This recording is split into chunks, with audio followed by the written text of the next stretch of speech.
ይህ የምፅዓቱ አዋጅ ነጋሪ አገልግሎት ወቅታዊና ዕለታዊ ወጎችን በማቅረብ ትንታኔ የምንሰጥበት የተለያዩ እንግዶችንም በመጋበዝ የምናቀርብበት መድረክ ነው። መረጃዎችን ያጠናከረ ይዞልን የሚመጣው ፓስተር አለማየሁ ነሙ ሲሆን ፕሮግራሙን የመራና መሰናዶውን ኤዲት በማድረግ ወደ እናንተ የሚያቀርበው ይልቃል አስራት ነው። መልካም ጊዜ። ሻሎም ሻሎም፣ ውድ የተከበራችሁ የምፅዓቱ አዋጅ ነጋሪ አገልግሎት አድማጮቻችን በድጋሚ ተገናኝተናል። እንዴት አመሻችሁ? የምሽቱን መረጃና መልእክት ደግሞ ወደ እናንተ ለማድረስ መስመር ላይ ፓስተር አለማየሁ ጋር ተገናኝተናል። ይዞልን የመጣውን መረጃ ደግሞ ያጋራናል። ቀን ላይ በነገርናችሁ መሰረት እጅግ አሳሳቢ፣ በተለይም ደግሞ ጆሮቿን ከፍታ በአሁኑ ሰዓት ቤተክርስቲያን ይህን እንድታደምጠን አበክረን ማሳሰብ እንወዳለን። እንዲያውም የምታደምጡን ወገኖች ይህንን መረጃ ለቤተክርስቲያን መሪዎችም፣ ለህብረቱም፣ ለካውንስሉም ለሚመለከቱ ሁሉ እንድታደርሱ በጌታ ፍቅር ማሳሰብ እንወዳለን። እጅግ በጣም አይን ገላጭ የሆነ መረጃ ስለሆነ ይህንን በአንክሮ እንዲሰሙን እንወዳለን። እንግዲህ መስመር ላይ ፓስተር አለማየሁ መረጃውን ይዞ እየተጠባበቀ ይገኛል። ወደዛው ደግሞ ከማምራታችን በፊት እንግዲህ ተመልሰን እንመጣለን። መልካም ጊዜ እንዲሆንላችሁ እንመኛለን። ይልቃል አስራት ነኝ ከምፅዓቱ አዋጅ ነጋሪ አገልግሎት። አድማጮቻችን እንግዲህ ዓለማችን በፍጥነት ወደ ፍጻሜዋ እያመራች እንደሆነ አመላካች የሆኑ መረጃዎች በሰፊው እየተሰሙ ይገኛሉ። እነዚህ መረጃዎች ምን ይሆኑ የሚለውን ደግሞ ከፓስተር ጋር በመረጃ እንጋራለን። እንግዲህ ይህንን በመያዝ በጣም በዝግጅት በንቃት እንድታደምጡን አሁንም እናሳስባለን። መረጃውን ሊያቀብለን እንግዲህ መስመር ላይ ያለው ፓስተር አለማየሁ ነሙ ሰላምታ ከተለዋወጠን በኋላ ይዞልን የመጣውን መረጃ ያጋራናል። ሰላም ላንተ ይሁን ፓስተር፣ እንዴት አመሸ? እንደምን አመሸ ወንድም ይልቃል? እግዚአብሔር ይመስገን። እንግዲህ የምንሰማቸው የምናደምጣቸው መረጃዎች በጣም በጣም በጣም አሳሳቢ ናቸው። እንግዲህ መረጃውን አሰባስበህ ይዘህልን የመጣው አንተነህ። ከቀኑ በኋላ ደግሞ ያው ጠቆምነው መረጃ መሰረት ይዘህልን የመጣውን መረጃ እስኪ አስደምጠን ፓስተር። እንግዲህ አንድ ሰው እንዲህ ብሎ ጠየቀኝ፣ ፓስተር አለ ዓለም ወዴት እየሄደች ነው አለ። ዓለምማ ወደ ፍጻሜዋ እየሄደች ነው። የተነገረው የትንቢት ቃል እየተፈጸመባት ነው። ከዚህ በኋላ ዓለም ወደ ኋላ የምትመለስበት መንገድ የላትም። ለምን ብትለኝ ሰዓቱ ቀርቧል፣ ቀኑ ቀርቧል፣ ጊዜው ቀርቧል። ሰው ግን አላስተዋለም።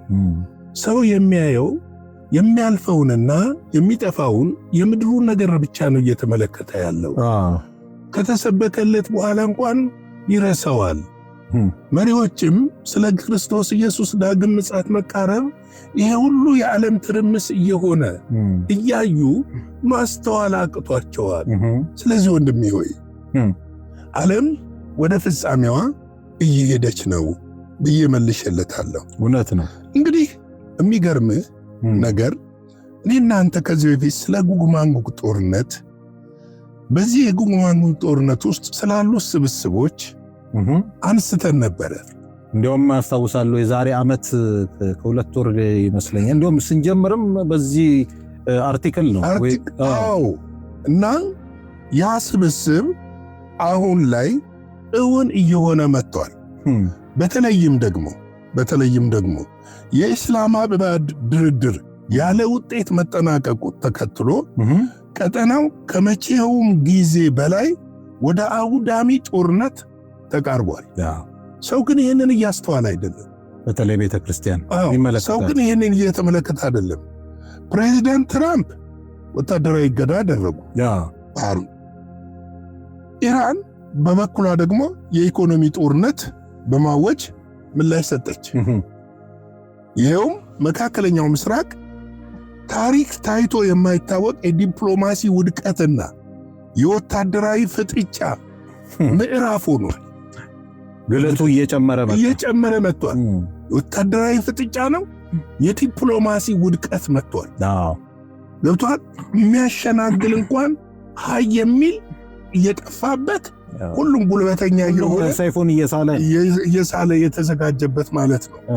እንግዲህ በሆርሙዝ ወሽመጥ ላይ የታወጀው የባህር ኃይል እገዳ የኢራን የሮያል ቀረጥ አዋጅ እና የቻይና ቀጥተኛ ጣልቃ ገብነት ዓለምን ወደ ሶስተኛው የዓለም ጦርነት እንዳያመራ ያስፈራል።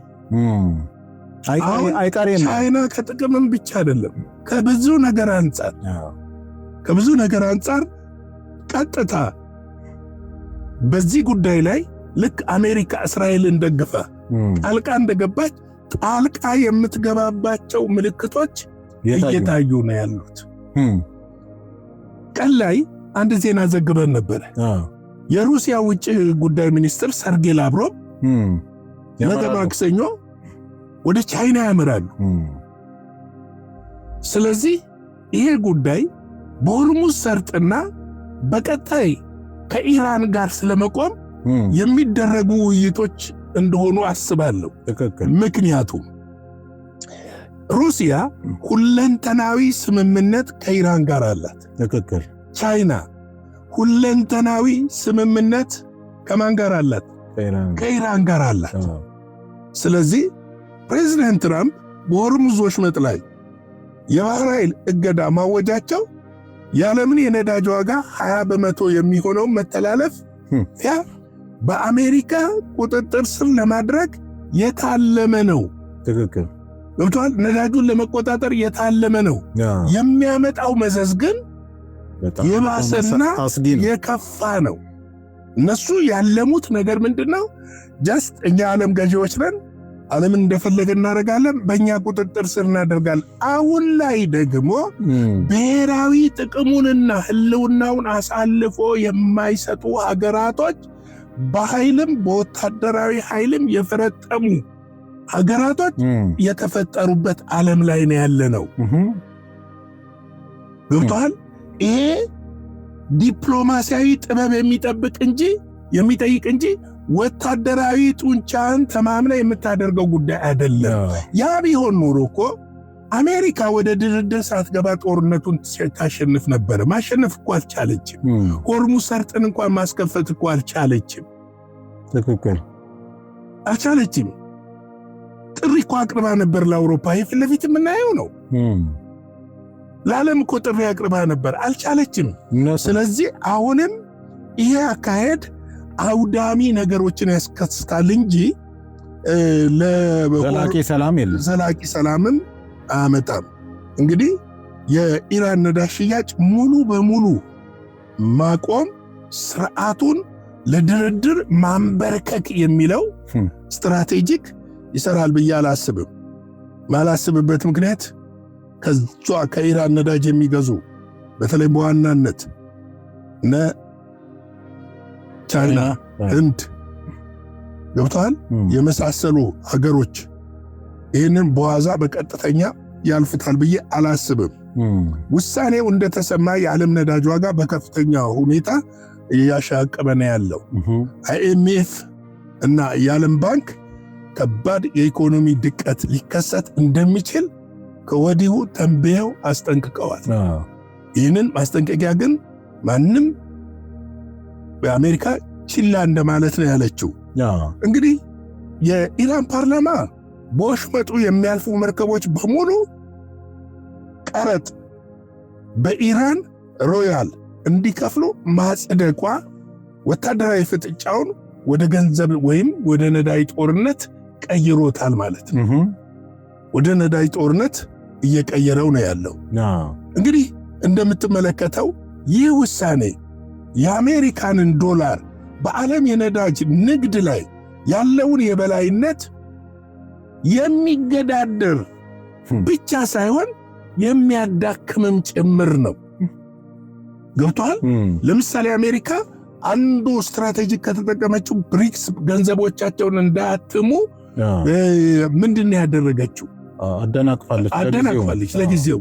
ነገር ግን ብሪክስ ደግሞ ዲጂታል ከረንሲ ብሎ በዲጂታል ከረንሲ የሚገበያይበትን እያካሄዱ ነው። አሁን ቻይና እና ሩሲያ በዶላር አይደለም የሚያካሄዱ።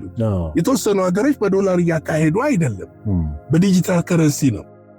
ስለዚህ ይሄ የአሜሪካንን ዶላር አፈርድሜ ያስፈላል የሚለው ነገር አሜሪካ ወደ ምን መጣለች? ወደ ዛቻና ዓለምን ሊያጠፋ ወደሚችል መንገድ እያመራች መሆኑን የሚያመለክት ነው። ማንኛውም መርከብ ያለ ቅንጅትና ያለ ክፍያ ለማለፍ ቢሞክር የእሳት መዓት እንደሚወርድበት መዛቷ ወሽመጡን ወደ ሞት ቀጠና ቀይሮታል።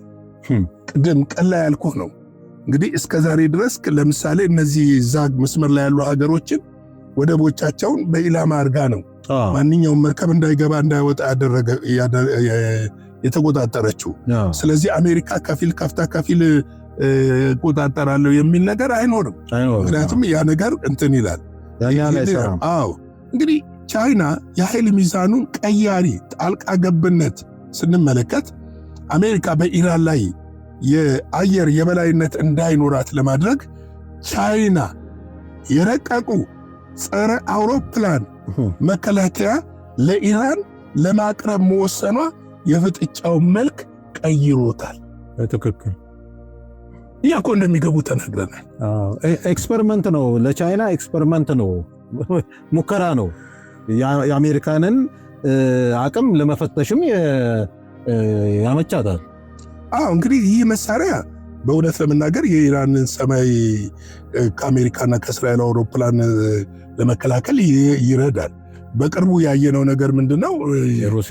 የሩሲያ ኤስ-400 ምናምን የመሳሰሉት መግባታቸው፣ የአሜሪካ ጀቶች መመታታቸው፣ ድሮኖች መመታታቸው፣ ሄሊኮፕተሮች መመታታቸው ኢራን ምን ያህል እየፈረጠመችን እየመጣች እንደሆነ የሚያመለክቱ ነገሮች አሉ። ደግሞ የኢራን ደጋፊ አይደለንም፣ ነገር ግን ምድር ላይ ያለው ነው የምድር እኮ ምንም እኮ ጥያቄ ምድር ላይ ያለውን እውነታ ነው የሚለው ነገር። ምክንያቱም ገብቷል። እነዚህ ሀገሮች አሜሪካንን ለመገዳደር ግድ የአሜሪካንን ቴክኖሎጂ መስበር አለባቸው እና እነሱ የጉልበት ያገኙ ይመስለኛል። እና ሌላው ደግሞ ምንድን ነው መሰለህ ዲፕሎማሲ ሳቦቴጁን ቻይናና አሜሪካ በመካከለኛው ምስራቅ የምትመጣውን የሰላም ስምምነት በማደናቀፍ ዋሽንግተን በረጅም ጦርነት ውስጥ እንድትዝልና እንድትታከምም ይፈለጋል። ፓስተር አስቸጋሪ ነው። ይፈለጋል። ጉዳይ ቀላል የምትለው አይደለም። እንግዲህ ፓኪስታን ድርድሩ መክሸፉንና የሰላም ተስፋ መሟጠጡ ውስጥ ለሰዓታት ኢስላማባድ ሲደረግ የነበረው ድርድር ያለ ውጤት መበተኑ የዲፕሎማሲ በር መዘጋቱ ያሳያል። ምክንያቱም ወዲያው ነው አገር ጥለው የወጡት አሜሪካኖች። ፓኪስታን እኮ ያወጀችው እኮ ነገር እኮ ቀላል አይደለም። ዓለም አንድ የተስፋ ዕድልን ያጣችው እኮ ማለት እኮ ይሄ በራሱ ትልቅ መልስ ነው። እንግዲህ አሁን የሚሄነው ይኸውልህ ትልቁ ነገር በሆርሙዝ ወሽመጥ ላይ አንዲት መርከብ እና አሜሪካን መታለን አይደለ? ተመልከት እንግዲህ አንዲት መርከብ የምትተኮስ ጥይት ሩሲያና ቻይና ያሳተፈ ሶስተኛው ዓለም ጦርነትን የሚቀሰቅስ አቋም አለው ነው። በደንብ አለው በደንብ እና ይሄ ትልቅ የሶስተኛው ዓለም ጦርነትን የሚያስነሳ ጉዳይ እንደሆነ ብዙዎች እየተናገሩ፣ ብዙ ተንታኞች እያመለከቱ፣ አንዳንዶቹም እንደው ምክረ ሐሳብ ሁሉ እያቀረቡ ይገኛሉ። አሜሪካ ለብቻዋ ልትሆን ማለት ነው እንግዲህ ያላጋር ቀላል አይደለም። ይሄ ቀላል አይደለም። እንግዲህ ጦርነቱ ቢያንስ እንኳን ወሽመጡ ተዘግቶ የሚቆይ ከሆነ የነዳጅ ዋጋ በአንድ በርሜል $200 በላይ ሊያልፍ ይችላል። ይህ ደግሞ በምስራቅ አፍሪካ በታዳጊ ሀገራት ላይ ከፍተኛ ረሃብና የዋጋ ግሽበት በጣም ያስከትላል ተብሎ ይታሰባል። እነዚህ ነገሮች ቀላል የምትላቸው ነገሮች አይደሉም። እንግዲህ የምስራቅ አፍሪካ ዝምታም ሆነ የአረብ ሀገራት ስጋት የሚያሳየው የቀጠናው እጣ ፈንታ ከእነሱ ቁጥጥር ውጭ በሆነ ሀያላኖች እጅ መውደቁን የሚያመለክት ነው በግልጽ።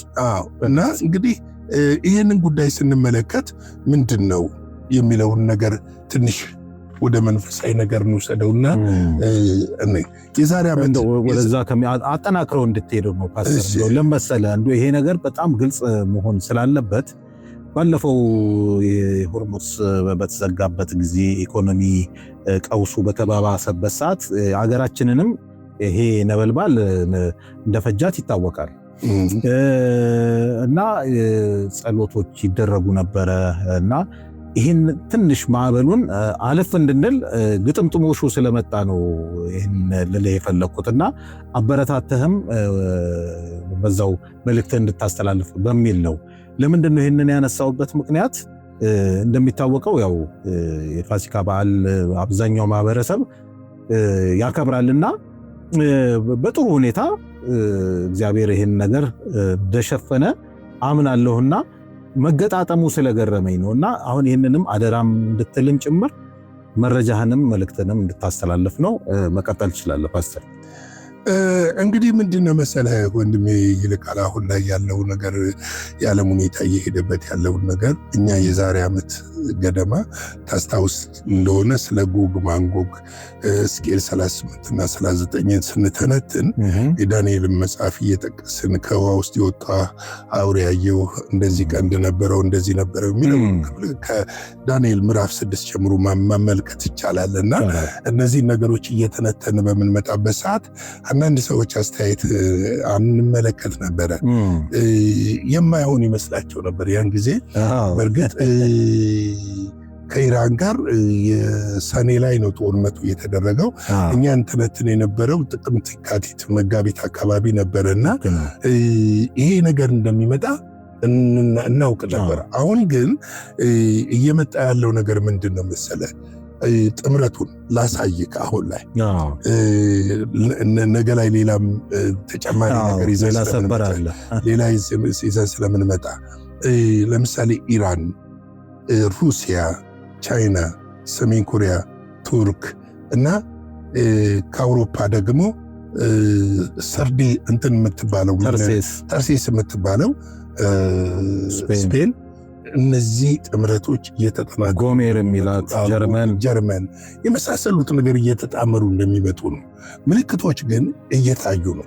እነዚህ ምልክቶች በግልጽ እየታዩ መምጣታቸውና አሁን በዚህ በሆርሙዝ ሰርጥ በተፈጠረው ነገር ቻይናና ሩሲያ እየወሰዱ ያሉት አቋም ወደ ጦርነቱ እንደሚገቡ የሚያመለክት ነው። ለምን? አሁን ሁለቱም እጅግ ዘመናዊ የሆነ መሳሪያዎችን ለኢራን እያቀበሉ ነው። ፍተሻም አድርገዋል። ይሄ ብቻ አይደለም የሚያስፈራው። አንድ ነገር ደግሞ ላሳየ። ምናልባትም በዚህ ሳምንት ውስጥ ኢራን ኒኩለር ልትታጠቅ ትችላለች። እሱም ስጋት አለ። ኒኩለር ልትታጠቅ ትችላለች። እስካሁን ድረስ አላወደሙትም፣ አላገኙትም። ይሄ ደግሞ የኢራን ትልቅ አቅም የሚያሳይ ነው። ትልቅ ስጋት ነው። ገብቶሃል? ወደ መደራደሪያው እኮ ስትሄድ ኢራን የሚጠቅማትንና የዜጎቿን የሀገሯን ዲፕሎማሲ መብት ወይም ደግሞ ብሔራዊ ጥቅም በሚያስከብር መልኩ ነው የሄደችው እና ይህን ያህል መገዳደር እንዴት ቻለች የሚለውን ነገር ስታይ እነዚህ ሀያላን ሀገሮች ከጀርባዋ አሉ። እነዚህ ደግሞ በጎግ የአውሬው ስም ነው ማንጎግ የሚባለው የአውሬው ሳይሆን የግለሰቡ